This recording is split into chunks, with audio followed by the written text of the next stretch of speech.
Hello friends, welcome back to my channel. आज की video में हम बात करने वाले हैं इंट्राडे ट्रेडिंग के बारे में कि आप किस तरह से रेगुलर स्टॉक्स में इंट्राडे ट्रेडिंग कर सकते हैं। और इस वीडियो में हम देखेंगे कि वो 3 इंट्राडे स्टॉक कौन से हैं जिसको हम कल यानी कि 3 अक्टूबर को किस तरह से ट्रेड करेंगे और किस प्राइस पे बाई या सेल करेंगे।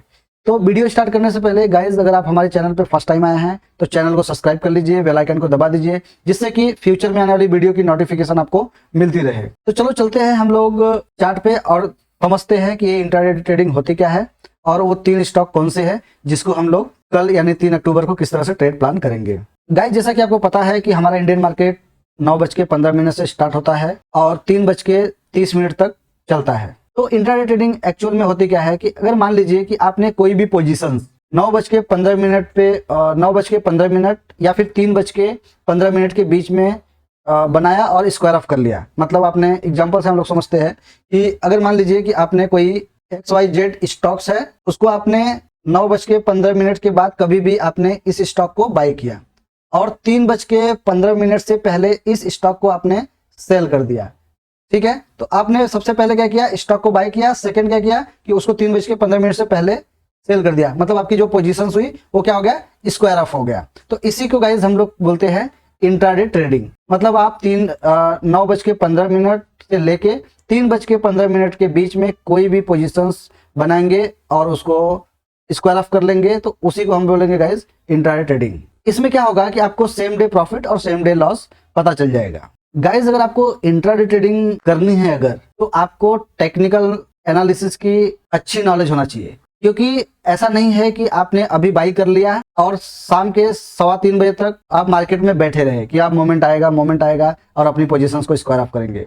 इसमें क्या है गाइज कि अगर आपने कोई इंट्राडे में कोई पोजीशंस बनाए हैं और आपने स्क्वायर ऑफ नहीं किया, तो जो आपका ब्रोकर्स होगा वो क्या करेगा, ऑटोमेटिक आपके पोजीशंस को स्क्वायर ऑफ कर देगा और आपको एक पेनल्टी लगा देगा। तो इसमें आपको मेक श्योर होना पड़ेगा कि आप अपनी प्रॉपर एनालिसिस करें। एनालिसिस के बेस पे राइट टाइम पे आपकी बाइंग होनी चाहिए और वो बाइंग क्यों होना चाहिए, इसका आपके पास प्री प्लान होना चाहिए कि अगर यहाँ से प्राइस निकलता है तो एक मोमेंट हमको देखने को मिल सकता है। गाइज, इंट्राडे ट्रेडिंग का ये मतलब नहीं है कि आप किसी भी ट्रेड में पूरा दिन बैठे रहो। आपको ये पता होना चाहिए कि हमने अभी बाई किया है तो एटलीस्ट 1 घंटे आधा घंटे अकॉर्डिंग टू योर एनालिसिस आप किस टाइम फ्रेम पे आप एनालिसिस करते हैं। हमारे आप पुराने सब्सक्राइबर है तो आपको पता होगा कि मैं अपने वीडियो में क्लियर बताता हूं कि अगर आप 5 मिनट की चार्ट्स को अगर फॉलो करते हो तो अगर आपने कोई भी प्लान किया है तो वो आपका जो टारगेट होगा या स्टॉप लॉस होगा वो विदिन 15 मिनट्स के अंदर में आ जाना चाहिए। अदरवाइज मार्केट के जो डायरेक्शंस होते हैं वो फ्लक्चुएट होते रहते हैं और प्राइस क्या होता है वो चेंज होता रहता है, जिसमें क्या है कि आपके एसएल हिट होने के चांसेस बढ़ जाते हैं। तो गाइस, आई होप आपको ये कंसेप्ट समझ में आ रहा होगा। तो चलो हम लोग देख लेते हैं कि वो 3 इंट्राडे स्टॉक्स कौन से हैं जिसको हम कल यानी 3 अक्टूबर को किस तरह से ट्रेड करेंगे और उसके पीछे की लॉजिक को हम लोग समझेंगे। गाइज, आप अपनी ट्रेडिंग को काफी सिंपल रखो, ज्यादा इंडिकेटर्स लगाने का कोई जरूरत नहीं है। चार्ट्स को नीट एंड क्लीन, बस प्योर प्राइस एक्शन आपने अगर कंसेप्ट को सीख गया तो आपको गाइज ट्रेडिंग बहुत ही इजी लगने लगेगी। और आप किसी का भी वीडियो देखो गाइज, आपको खुद से एनालिसिस करना बहुत जरूरी है। आप क्या करेंगे कि वीडियो को एक दूसरे की वीडियो के साथ, मतलब आप खुद भी एनालिसिस करो और दूसरे की जो वीडियो है उसे आप अपने आप को रिलेट करो कि जो मैंने एनालिसिस किया है सामने वाले ने किस तरह से एनालिसिस किया है। तो आप देखेंगे कि कुछ पॉइंट्स होगी जो आप सिमिलर एनालिसिस करेंगे, जिससे आपको क्या है, कॉन्फिडेंस डेवलप होगा। ठीक है, तो चलो हम लोग चलते हैं और वीडियो को स्टार्ट करते हैं और देखते हैं कि वो 3 स्टॉक कौन से हैं और उनके पीछे की क्या लॉजिक है जिसके माध्यम से हम लोग कल इसको इन स्टॉक्स को ट्रेड करेंगे। गाइज, सबसे पहले जो हमारा स्टॉक्स है ये है टीसीएस को अगर अभी आप देखेंगे कि जो इसकी क्लोजिंग हुई है ये है 4283। ठीक है, तो जो अभी इसके लिए रेजिस्टेंस है गाइज ये है 4300। ये रेजिस्टेंस क्यों है, क्योंकि आप देखेंगे गाइज कि पहले ये स्टॉक्स एक हाई क्रिएट किया था जो कि था 4375, करेक्ट है। उसके बाद इसने ये जो 4300 ये इसके लिए पहले एक रेजिस्टेंस था, करेक्ट है। जैसे मार्केट टीसीएस का प्राइस एक गैप अप ओपनिंग करके ये प्राइस ऊपर में चला गया और ऊपर से आने के बाद गाइज ये जो 4300 है यहाँ पे इसने बहुत टाइम तक कंसोलिडेट किया। उसके बाद यहाँ पे इसने क्या किया कि एक ब्रेकडाउन नीचे साइड में दे दिया और प्राइस क्या हुआ, अभी तक 4300 के नीचे ही सस्टेन कर रहा है। जिसकी वजह से हम लोग बोलेंगे कि ये 4300 इसके लिए क्या है, एक स्ट्रॉन्ग रेजिस्टेंस है। ठीक है, इतना क्लियर हो गया गाइज। अगर हम सपोर्ट की बात करें तो सपोर्ट अभी इसके लिए है 4250। 4250 इसके लिए सपोर्ट्स क्यों है, क्योंकि आप देखेंगे कि जब इसका पहले ये जो 4300 इसके लिए एक सपोर्ट्स का काम कर रहा था यहाँ पे, ठीक है, ये ब्रेक होने के बाद प्राइस कहां तक आई गाइज, ये आई आपका 4250। तो अब क्या हुआ कि प्राइस यहाँ से बाउंस बैक करके ऊपर चला गया, वापस यहाँ पे सेकंड टाइम आया, वापस बाउंस बैक करके चला गया, और वापस यहाँ पे गाइज आया थर्ड टाइम और ये बाउंस बैक करके ऊपर चला गया। तो अभी ये जो 4250 है इसके लिए क्या है, स्ट्रॉन्ग सपोर्ट्स का काम कर रहा है। इतना क्लियर हो गया। तो अब हम लोग कल के दिन इसको किस तरह से बाई या सेल का प्लान करेंगे। गाइज आप यहाँ पे देखेंगे कि एक बुलिश मारुबुजु कैंडल का फॉर्मेशन हुआ है। अगर सेकंड पॉइंट्स की बात करेंगे गाइज, तो हम लोग आप देखेंगे कि हमने एक ब्लू लाइन जो ड्रॉ करके रखा है, ये क्या कर रहा है, इसके लिए एक रेजिस्टेंस प्रोवाइड कर रहा था। फाइनली ये कैंडल जो बना, इसने क्या किया, इस ट्रेंड लाइन को ब्रेक कर दिया, और ब्रेक करने के बाद गाइज क्या हुआ कि ये जो इसका रेजिस्टेंस था 4300, इसको इसने क्या किया कि ये फर्स्ट टाइम एक अटेम्प्ट किया। उसके बाद अभी प्राइस क्या हो रहा है कि प्राइस अभी एक छोटा सा एक रिट्रेसमेंट नीचे साइड में आया है। तो कल के दिन यानी कि 3 अक्टूबर को हम लोग क्या करेंगे गाइस कि ये जैसे ही प्राइस 4300 के ऊपर निकलेगी, हम क्या करेंगे, बाई का प्लान करेंगे। ठीक है गाइस, हमारा जो पहला टारगेट हो जाएगा ये हो जाएगा 4345, ये टारगेट हमारा हो जाएगा। क्यों टारगेट होगा गाइस, आप देखेंगे कि प्राइस यहां से जब ये नीचे आना चालू हुआ, इसने क्या किया, फर्स्ट अटेम्प्ट में यहाँ पे इसने एक पुल बैक लिया था अप साइड में, और जो कि ये जो इसका सेकंड रेजिस्टेंस है मतलब 4345, तो प्राइस जैसे ही अगर ये 4300 के ऊपर निकलेगा, एक टारगेट आपको अप साइड में देखने को मिल सकता है। गाइज इसमें 2-3 रुपए ऊपर नीचे चलता है, कभी भी कोई भी एनालिसिस होती है वो 100% वो प्राइस को टच करेगी, ऐसा फिक्स नहीं होता है।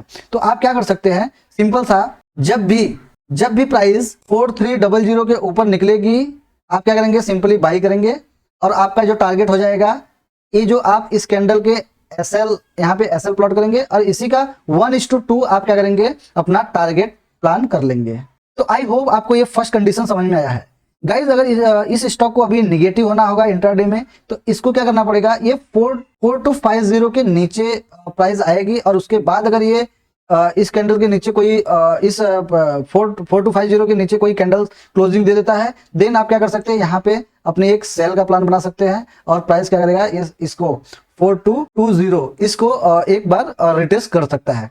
क्योंकि गाइज आप देखेंगे कि फिर क्या होगा कि ये एक नया लो को डिमांड करेगा। तो आप यहाँ पे देखेंगे कि अगर अभी ये प्राइस क्या कर रहा है कि ये कुछ इस तरह से, अगर आप एक ट्रेंड लाइन नीचे साइड में ड्रॉ करेंगे, तो ये प्राइस कहाँ पे जा रही है, यहाँ पे जा रही है। तो आपको ये नीचे साइड में आप 4250 के नीचे सेल का प्लान कर सकते हैं। थर्ड चीज क्या होगी इसमें कि मान लीजिए कि प्राइस 4300 और 4250 इसी रेंज के बीच में अगर घूमता रहेगा गाइस, तो ये अपने लिए नो ट्रेडिंग जोन होने वाला है, मतलब ये साइड वे रहेगा। आपको इसके अंदर शांति से बैठना है, कोई भी प्लान एग्जीक्यूट नहीं करना है, अदरवाइज क्या होगा, आपके एसएल्स हिट होने के चांसेस बढ़ जाएंगे।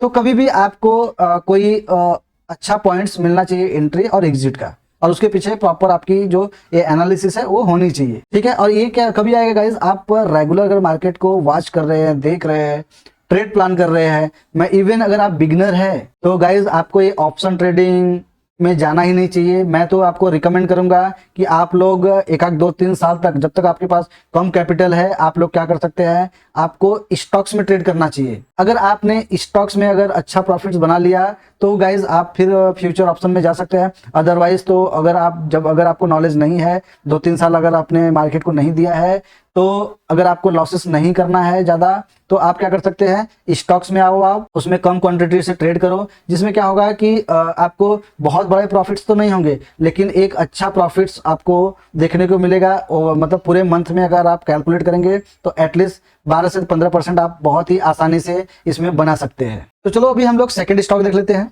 गाइस जो हमारा सेकंड स्टॉक्स है, ये है टेक महिंद्रा। टेक महिंद्रा की अभी जो क्लोजिंग हुई है, ये है 1623 पे। अगर हम इसके रेजिस्टेंस की बात करेंगे गाइस, तो जो अभी इसके लिए रेजिस्टेंस है, ये है 1640, और नीचे साइड में अगर हम लोग सपोर्ट्स की बात करेंगे, तो इसके लिए जो सपोर्ट्स है गाइस, ये है 1610। और अभी आप देखेंगे कि ये स्टॉक्स एक अच्छा एक बुलिश कैंडल्स बना के, इसने ये जो डाउन ट्रेंड चल रहा था इंट्राडे में गाइस, इसको काफी हद तक न्यूट्रल कर दिया है। अगर ऊपर साइड में ये ट्रेंड लाइन की बात करेंगे, तो आप देखेंगे कि इसने क्या किया, ये फर्स्ट अटेम्प्ट में नीचे आया, फिर यहाँ पे सेकंड टाइम इसने ट्राई किया ब्रेक करने का, लेकिन नहीं ब्रेक कर पाया। और अब क्या कर रहा है गाइस कि आप देखेंगे ये प्राइस इसी ट्रेंड लाइन के पास में काफी टाइम से होल्ड कर रहा है अपने आप को, और इस प्राइस को जो सेलर्स है इसको नीचे लेके नहीं जा रहे हैं। इसका क्या मतलब है कि गाइस ये जो अभी एरिया चल रहा है, यहाँ पे क्या हो रहा है कि एक पोजीशंस बिल्डअप हो रही है, ठीक है।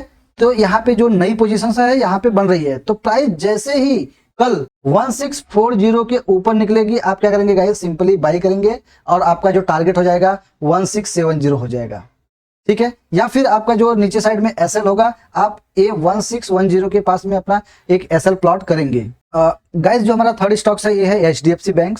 एचडीएफसी बैंक को अगर आप देखेंगे तो इसने अभी जो क्लोजिंग दिया है ये है 1728, तो जो इसके लिए अभी एक रेजिस्टेंस प्रोवाइड कर रहा है गाइस ये है 1730, और जो नीचे साइड में सपोर्ट प्रोवाइड कर रहा है गाइस ये है 1720।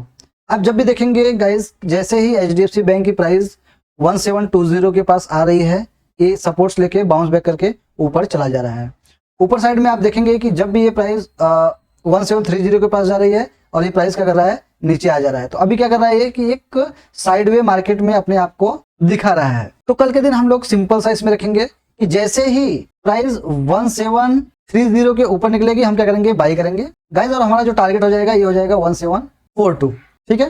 क्यों ये टारगेट होगा, क्योंकि आप यहाँ पे देखेंगे कि यहाँ से इसने फर्स्ट टाइम पे एक ट्राई किया ब्रेक करने का और यहाँ से ये ब्रेक नहीं कर पाया और ये प्राइस नीचे आ गया। तो हो सकता है कि कल के दिन अगर ये 1730 के ऊपर निकलेगा तो अपने को एक टारगेट देखने को बहुत ही आसानी से मिल सकता है। और नीचे एसएल की बात करेंगे हम लोग, तो इसी कैंडल के नीचे हम लोग अपना एक छोटा सा एसएल प्लॉट कर लेंगे। तो आई होप गाइज आपको ये वीडियो पसंद आया होगा। अगर वीडियो पसंद आया है तो अभी तक चैनल को सब्सक्राइब नहीं किया है तो चैनल को सब्सक्राइब कर लीजिए, बेल आइकन को दबा दीजिए, जिससे कि फ्यूचर में आने वाली वीडियो की नोटिफिकेशन आपको मिलता रहे और आप कुछ सीखते रहे। तो चलो मिलते हैं नेक्स्ट वीडियो में, अभी के लिए गुड नाइट दोस्तों।